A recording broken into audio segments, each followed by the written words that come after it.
Today I want to talk about mankind's greatest addiction.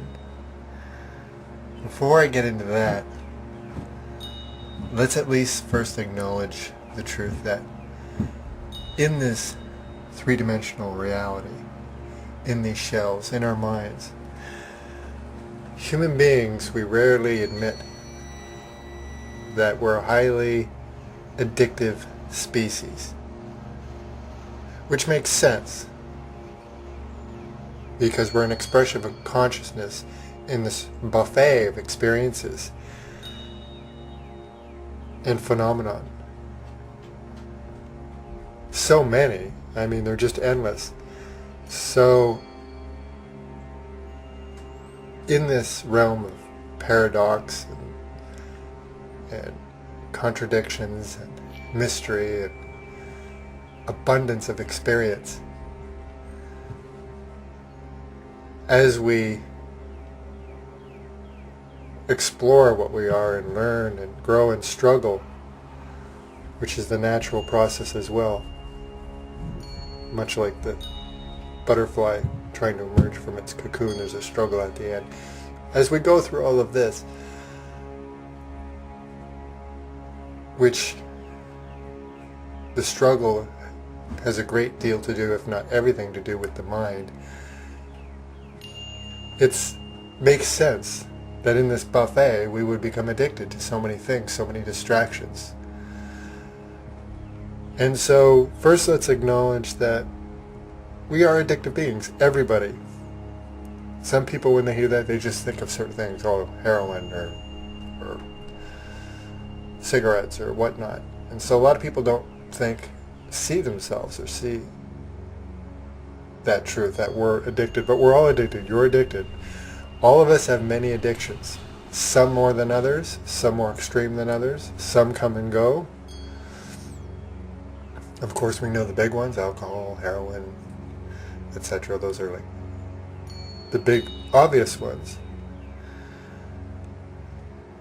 But we get addicted to, sugar and food and eating and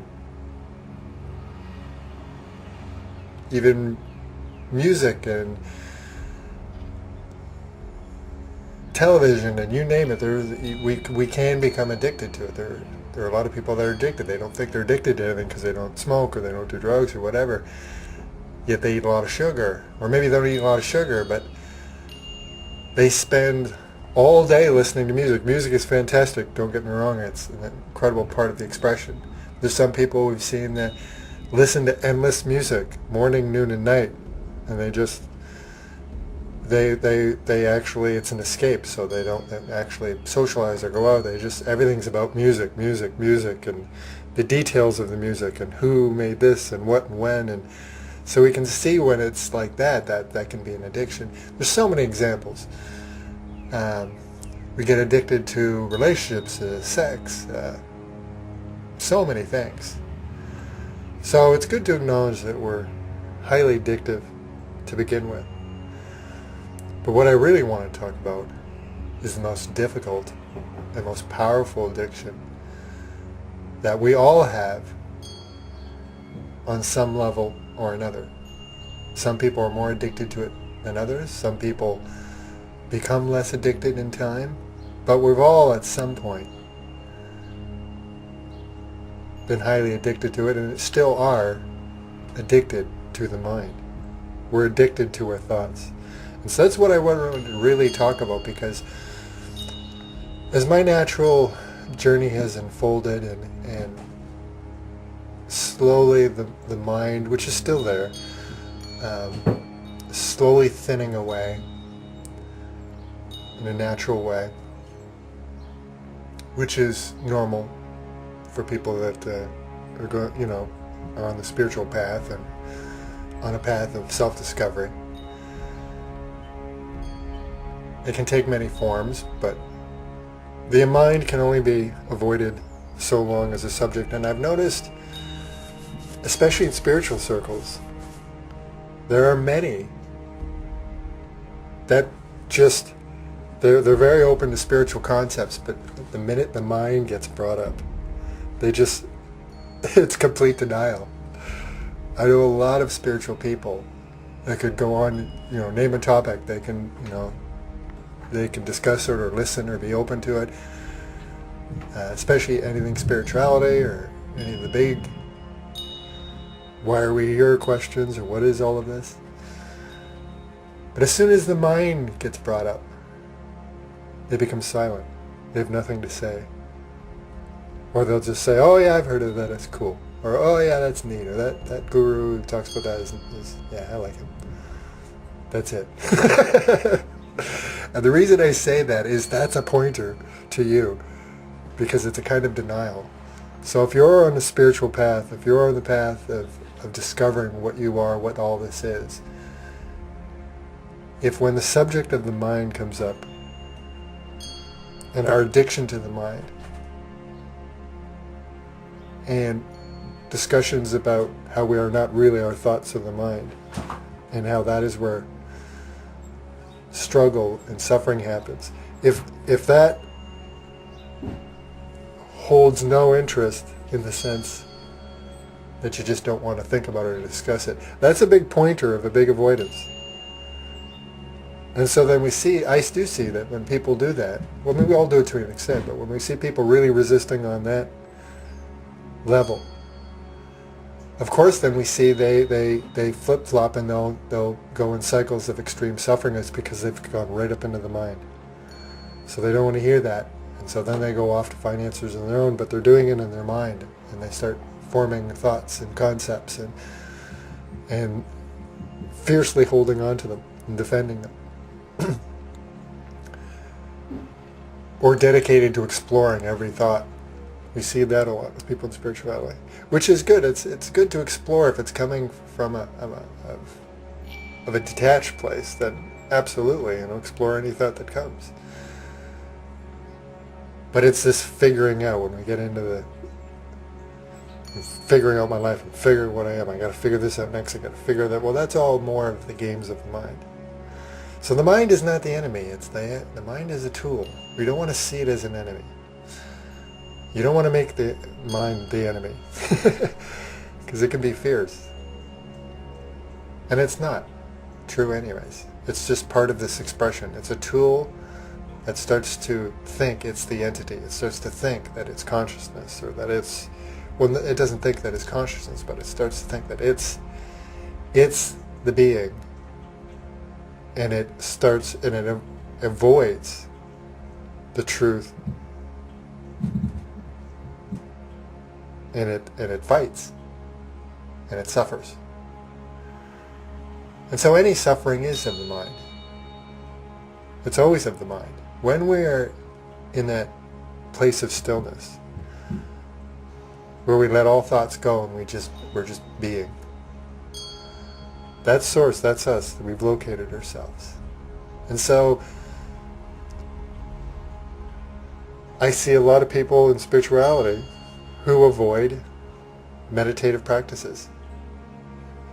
Now I say practices, I don't mean just traditional meditation. They avoid anything that stills the mind.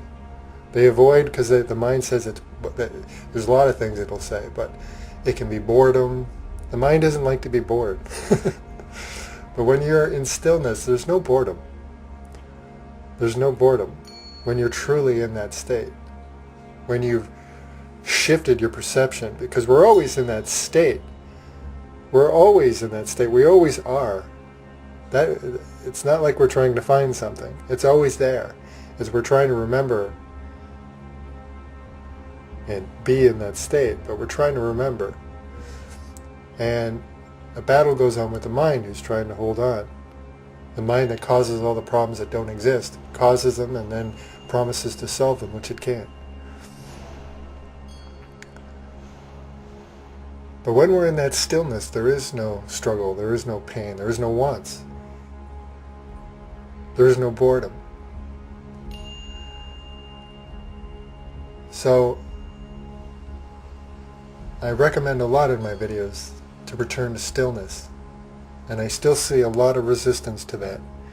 Even people that are very spiritually aware and growing in amazing, in such amazing ways, or expanding their perception of things, still see a lot of them who will just don't want to discuss it, the mind, or don't want to discuss doing meditative things that clear the mind of thoughts, or will have a reason. They say, well, I just do my own thing, but more times than not, there could be exceptions, but more times than not, those are people that are actually thinking quite a bit, and you see it, and then they go off on their own, but they're thinking and they're thinking and they're thinking.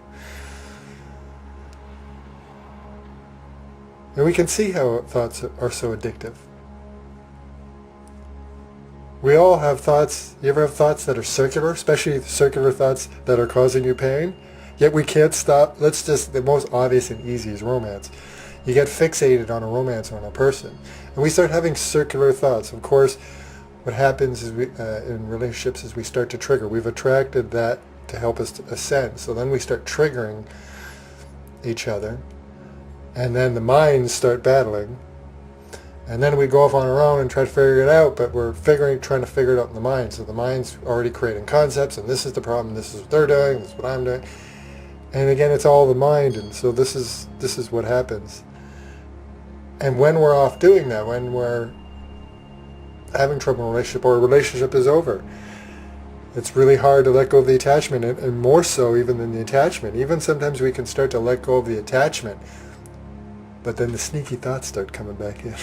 So you ever accept, say, a relationship ended, and maybe you didn't want it to, or whatnot, and so it was a bit difficult, but you eventually started to let it go. Time helps, and you start to let go of the attachment, and then you'll be blindsided, and these thoughts will come out of nowhere. And then you'll grab onto them, you'll pay attention to them, and then you begin to circle them. And then you'll even tell yourself, damn it, why am I thinking, shut up, Jesus, you keep, so why is that? It sounds like an addiction to me, doesn't it sound like an addiction to you? But when I say we're addicted to the mind, it's just to observe it. Not to say, okay, now you know you're addicted to your mind, now you need to do something. No, that's more of the mind.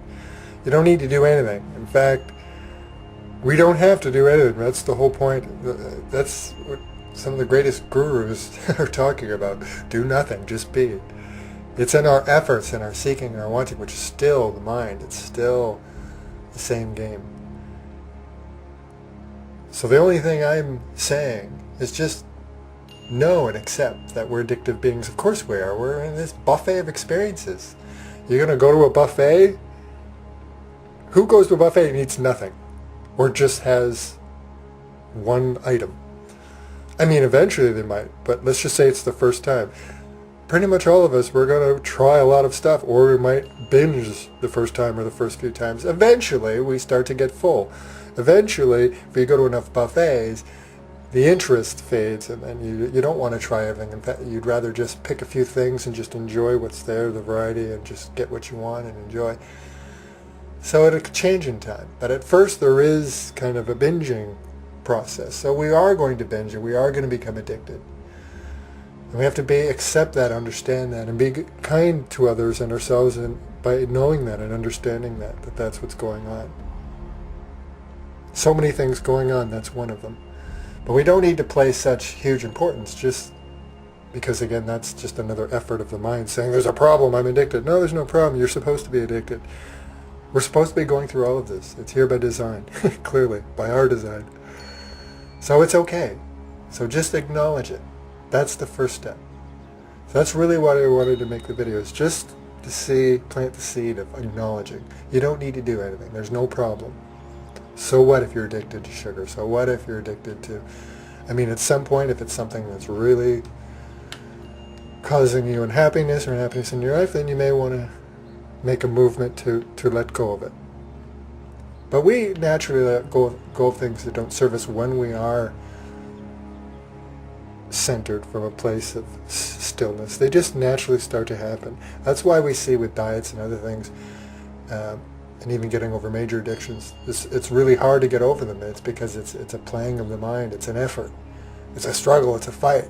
But we know in all things in life, truly we know, even though we forget, that when we don't struggle, when we just make movements, when we just flow, we just let things happen, it happens with ease. They unfold with ease. And the same thing is with ascending things and transcending things. If we just move, so acknowledging that we're addicted beings, acknowledging that we're addicted to the mind,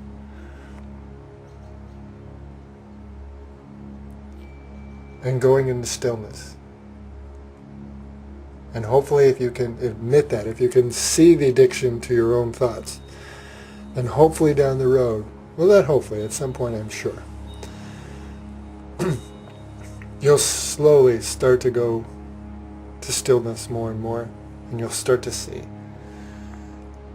And there seem to be lots of stages we go through. At first, going, if you haven't a lot, going into stillness will have an amazing, wonderful, magical impact on your life. I have a very quiet mind for the most part. I've always had a relatively quiet mind compared to a lot of people, but still, when I was younger, it could be more active. And in certain circumstances, it can get triggered and can be active. But it's more of just a natural process. It's just as I keep going inward, it's just naturally thinning. But now I have been at a stage for a while, which many people do, which once you're really into that, just know that at some point, a struggle, a challenge will happen again. So it'll be great for a while, and that's great. Enjoy. But we see all the people that go to satsangs and gurus, they're deep in the process, and so what happens is, and naturally the deeper we go, the mind starts to really resist. So the mind will cooperate for a while, but then it starts to get really scared, which is what's behind all of this. The mind, fear of the unknown, why the mind holds on. So that will happen too, and maybe you're going through that, or maybe you will. And if you're in that stage, or you get to that stage, don't worry about it. That's part of it too. It's if we put too much attention to it, saying, oh, but my mind, oh, but my mind. No, the mind's not an enemy. Let it think what it wants to think. Just try not to put attention to it and keep going into stillness. Be diligent about going into stillness. Accept it. Just accept what's going on. So you might go through that, or you might be going through it now, and that's okay too. There's always different unfoldings as we peel back the onion. So, yes, the mind can be very addictive. Concepts, especially, this is why they can become so dangerous. When we hold on to concepts, it's okay to play with them. We can play with them. But if we can learn to just get in a rhythm of letting them go, or if we find ourselves holding on, then letting them go, it serves us. When we hold on to them so tight, we see people that hold on to concepts and ideas. This is what we see manifesting in the world. This is where battles and wars in the mind and relationships and literally wars in the world and competition and conflict happen. It's all a manifestation of what's going on in us in this whole expression. So always return to stillness. Try not to avoid that. Do meditative things. It doesn't have to be meditation. Anything that clears your mind. If it's sports, if it's walking in nature, if it's doing the dishes, if it's painting, writing, singing. It doesn't matter. Just do lots of it. Do lots of things. Lots of things. Not just 10 minutes a day. That's good too, but make that the priority. Make stillness a priority. And the fruits of that are endless. And that's truly what you're seeking in the first place. So you're just going right to the source of what you're seeking in the first place. Because even the mind wants peace, it wants this, it wants that, but it's not capable of producing it. It's not capable of it. It likes to think it is sometimes, but it's not. So we're looking in the wrong place. It's okay to contemplate there, but we won't find it there. We can contemplate in the mind, but we can't find what we're trying to find. What we're trying to find and understand is ourselves, the source. the I am, the consciousness that's behind all of this. It's behind all of this. The mind, the three-dimensional reality, the shadows, all of it is coming from somewhere else. Shadows cannot live without the light. The sun shines on something and a shadow is cast. But that shadow cannot exist without the light. The light always exists. Always. Always. The light in you always exists. It's only when we keep fixating our attention on our mind, on our thoughts, or on the outer world, or on the body. And it's okay to play in those things, but when we get fixated, when we get addicted or we get fixated, that's when we suffer, and that's when we get confused. And we start to forget that it's all coming from the light. None of it can be created without the light. None of the shadows can be created without light. None of the projections. You have a projector and you're projecting a movie on a wall. It can't exist without the light. The light that's projecting that image. The light doesn't need the image. But the image needs the light. So you are the light. We are the light. Discover that light. Remember that light. Go feel that light. Be that as much as possible. And be gentle with the mind.